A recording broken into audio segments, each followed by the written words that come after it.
अक्सर हम उन कर्मों को देखते हैं जो हम बाहर करते हैं, लेकिन उन कर्मों से ज़्यादा हमें उन कर्मों को देखना चाहिए जो हम अपने मन के अंदर करते हैं। बाहर के कर्मों को बदलने से कोई फायदा नहीं जब तक हम अपना अंदर से मन ना बदल पाए। एक व्यक्ति था, उसके 2 पुत्र थे। एक पुत्र की उम्र 15 वर्ष थी और दूसरे पुत्र की 17 वर्ष। वह व्यक्ति चाहता था कि उसके दोनों पुत्र योग को अपने जीवन में लाएं और अपने मन में संयम रख सकें। पिता ने अपने दोनों पुत्रों को अपने पास बुलाया और कहा, पुत्रों, मैं चाहता हूँ कि तुम दोनों योग को अपने जीवन में उतारो और अपने मन को संयम करना सीखो। यह सही वक्त है। अपनी शारीरिक और मानसिक स्वास्थ्य पर ध्यान दो। पिता की बात सुनकर दोनों पुत्र मान गए।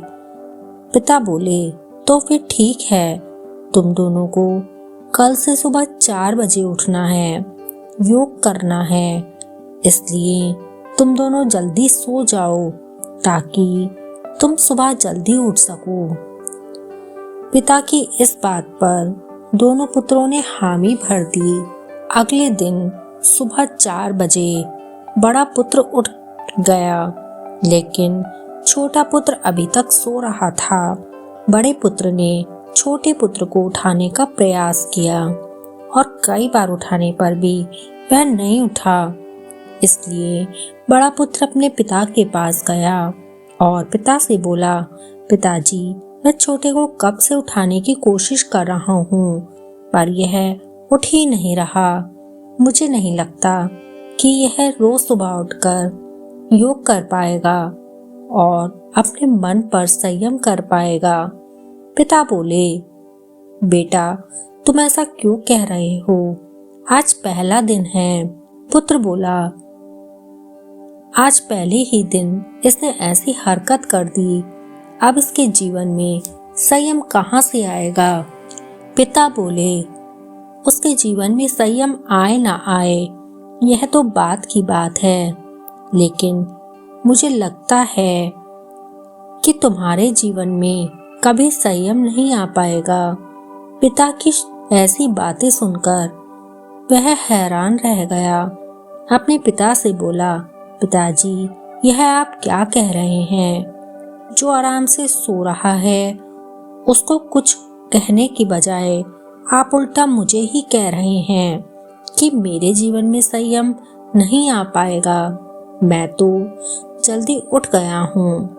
पिता ने कहा, तुम्हारे जल्दी उठने का क्या लाभ अगर तुम्हारे मन में ही संयम नहीं है?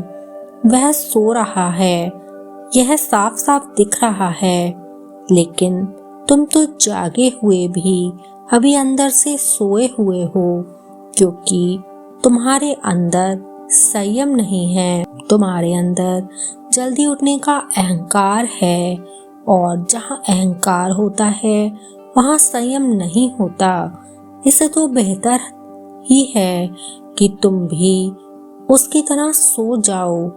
इससे मुझे साफ साफ दिखाई देता है कि तुम सच में सो रहे हो। पिता की ऐसी बातें सुनकर उसने महसूस किया कि वह जो भी कह रहे हैं सच कह रहे हैं। मेरा ऐसा जल्दी उठने से क्या लाभ जो मैं इतनी सी छोटी बात के लिए उत्तेजित हो गया। पुत्र ने कहा, पिताजी, आपका धन्यवाद। आपने मुझे मन को संयम करने का रास्ता दिखा दिया है। मैं इसे एक सीख की तरह लूंगा। मुझे समझना चाहिए था कि वह मेरा छोटा भाई है। यदि वह सो रहा है तो मुझे उसे वक्त देना चाहिए, ना कि उस पर क्रोध करना चाहिए। पिता बोले, बेटा, मुझे खुशी है कि तुम मेरी बात को समझ गए। पुत्र ने अपने छोटे भाई को प्यार से उठाया और फिर दोनों ने मिलकर योग शुरू कर दिया। मित्रों, इस कहानी से हमें यह शिक्षा मिलती है कि हमें बिगड़ी हुई परिस्थिति में ही देखना चाहिए कि हमारा मन कितना संयम में है।